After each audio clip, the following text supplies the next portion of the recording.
Hello students, यूरोपिड education में आप सभी का स्वागत है। मैं हूं जितेंद्र त्यागी और जैसा कि आप सभी जानते हैं मैं हमेशा आप लोगों के लिए कोई ना कोई अच्छी खबर लेके आता हूं। तो अभी एक बिहार के हमारे स्टूडेंट्स के लिए या जिन्होंने भी बिहार में लेक्चरर की पोस्ट के लिए एग्ज़ाम दिया है तो उनके लिए बहुत अच्छी न्यूज़ है ये। जो इलेक्ट्रॉनिक्स एंड कम्युनिकेशन ब्रांच है उसमें लेक्चरर की पोस्ट के लिए इन्होंने शॉर्ट लिस्टिंग दे दिया है इलेक्ट्रॉनिक्स इंजीनियरिंग विषय के, ठीक है ना। जो सब्जेक्ट था इलेक्ट्रॉनिक्स इंजीनियरिंग उसमें रिजल्ट डिक्लेयर कर दिया है और ये रोल नंबर्स आपके सामने हैं जिन बच्चों की शॉर्ट लिस्टिंग हुई है, ठीक है।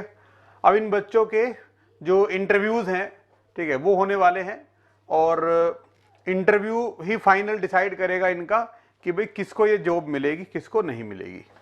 ओके, तो ये जो भी स्टूडेंट्स यहाँ पे हैं सबसे पहले तो उन सभी को बहुत बहुत शुभकामनाएं, ठीक है। उन सबका अच्छा करियर बने आगे फ्यूचर में और अच्छी अच्छी जॉब्स में बच्चे जाएं और जो लेक्चरर की पोस्ट है वो आपको मिले, ठीक है ना। इसके लिए बहुत सारी शुभकामनाएं आप सबके लिए। अब आगे क्या करना है, देखो इंटरव्यू रिटन क्लियर हो गया आपका। अब फाइनल जॉब जो चाहिए आपको उसके लिए इंटरव्यू क्लियर करना पड़ेगा।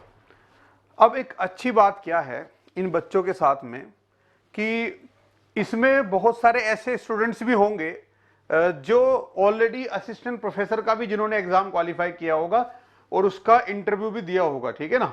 बहुत सारे बच्चे होंगे तो असिस्टेंट प्रोफेसर की ज्वाइनिंग भी पहले आ जाएगी, ठीक है ना। तो बहुत सारे ऐसे बच्चे इसके अंदर होंगे लिस्ट के अंदर कि जो एक्चुअली लेक्चरर की पोस्ट में ज्वाइन नहीं करेंगे, जो असिस्टेंट प्रोफेसर की जॉब में ज्वाइन करेंगे।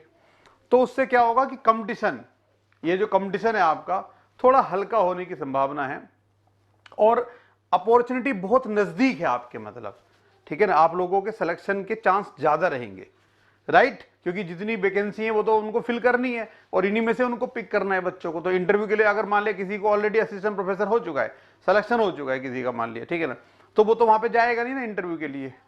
तो जो बच्चे जाएंगे उन्हीं में से पहली प्रायोरिटी पे सिलेक्शन दिए जाएंगे। तो चांस बढ़ रहे हैं, तो आपको बस अपनी मेहनत को भी थोड़ा कम नहीं करना और बढ़ा देना है ताकि वो चांस 100% में कन्वर्ट हो जाए। ओके, तो जो इंटरव्यू की रिक्वायरमेंट्स होती है उनके ऊपर आपको वर्क करना है, सीरियसली लेना है। जैसे आपने दिन रात एक कर दिया रिटन एग्जाम क्वालिफाई करने के लिए, जैसे आपने हार्ड वर्क किया वैसे ही अब आप इंटरव्यू के लिए करो, ठीक है ना, क्योंकि इंटरव्यू के बाद ही फाइनल लिस्ट आपकी बनेगी। ओके, अब इंटरव्यू में जो जनरल चीजें होती हैं जैसे कि आपका इंट्रोडक्शन में आपसे वो कहां से स्टार्ट करते हैं, ठीक है ना, तो उसका रेस्पॉन्स कैसे आपको देना है, ठीक है। पूरे इंटरव्यू में अपने कॉन्फिडेंस को कैसे आपको मेंटेन रखना है हाई लेवल पे, उसमें कोई ज्यादा फ्लक्चुएशन नहीं लेके आना है। कोई अगर अचानक से कोई सरप्राइजिंग क्वेश्चन आपके सामने आ जाए कि जिसका कोई आंसर समझ में नहीं आ रहा है, तो फिर आप वहां पे कैसे रिएक्ट करेंगे ताकि आपका रेस्पॉन्स पॉजिटिव में काउंट हो, ठीक है ना। उसके अलावा आपके टेक्निकल सब्जेक्ट्स में से कहां से कैसे क्वेश्चन पूछे जा सकते हैं और आपको ऑलरेडी पता भी है क्वेश्चंस, लेकिन उनका आंसर आप कर रहे हो तो वो सही है कि गलत है, कितने % सही है, ठीक है, उसमें क्या इंप्रूवमेंट की पॉसिबिलिटी है। तो इन सारे फैक्टर्स पे आपको काम करना है। ओके, टेक्निकल इंपॉर्टेंट है, बीपीएससी के लेक्चरर की पोस्ट में छोटे छोटे बेसिक कंसेप्ट इंपॉर्टेंट है, फंडामेंटल कंसेप्ट। तो उन सब में कौन से कंसेप्ट ज्यादा इंपॉर्टेंट है, जहां से फ्रीक्वेंटली क्वेश्चन पहले भी पूछे गए हैं, अलग अलग स्टेट्स में भी पूछे जा रहे हैं, असिस्टेंट प्रोफेसर में भी पूछे गए हैं, तो उन सारे कंसेप्ट पे आपको वर्क करने की जरूरत है। ओके, उसके अलावा अगर बिहार से कोई और क्वेश्चन पूछते हैं वो, या जनरल अवेयरनेस से, ठीक है, या आपकी हॉबीज से, आपकी पॉजिटिव निगेटिव पॉइंट से अगर कोई क्वेश्चन बनता है तो उसका आप क्या प्रॉपर आंसर दे पाओगे आपके बैकग्राउंड के हिसाब से, आपकी पर्सनैलिटी के हिसाब से, आपके इंटरेस्ट के हिसाब से। तो इन सारी चीजों पे आपको वर्क करना है और अगर इस वर्क को आप करना चाहते हो ऑप्टिमाइज, कि कम टाइम में आपको प्रॉपर फीडबैक मिल जाए, प्रॉपर आपको पता चल जाए कहां पे कमियां हैं, जहां पे हमें वर्क करने की जरूरत है, तो डेफिनेटली उसका आपको फायदा मिलेगा, टाइम बचेगा। उसके लिए आप क्या कर सकते हो, यूरोपिड एजुकेशन के जो डेडिकेटेड मॉड्यूल्स हैं इंटरव्यू प्रिपरेशन के लिए, वो उसमें आप ज्वाइन कर सकते हो। अभी देखो असिस्टेंट प्रोफेसर के बहुत सारे रिजल्ट्स आए हैं, मोर देन 60 से ऊपर, मतलब 70% से ऊपर जो रिजल्ट्स हैं वो बच्चों के आए हैं जिन्होंने यूरोपिड एजुकेशन के मॉड्यूल ज्वाइन किए थे, ठीक है ना। क्योंकि इंटरव्यू में डेफिनेटली अगर प्रैक्टिस करेंगे तो रिहर्सल करेंगे, फायदा होगा उनको।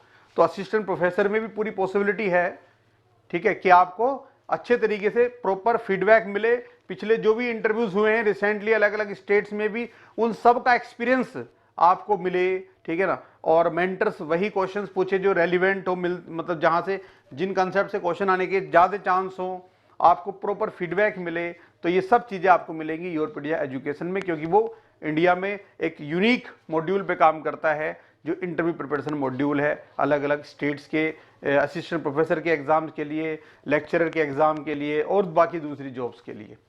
ओके, तो फाइनली मैं आप सभी से कहना चाहता हूं कि इसको सीरियसली लें और प्रिपरेशन स्टार्ट करें, और जो बच्चा इंटरेस्टेड है वो नीचे जो नंबर आपको दिखा रहता है यहाँ पे वेबसाइट पे या इस यूट्यूब वीडियो की लिंक में नीचे, उस पर आप कॉन्टेक्ट करें और डिटेल्स पता करें, ठीक है ना, अपना बुक करें इंटरव्यू मॉड्यूल्स के शेड्यूल्स और इसका फ़ायदा उठाएं। Okay, all the best.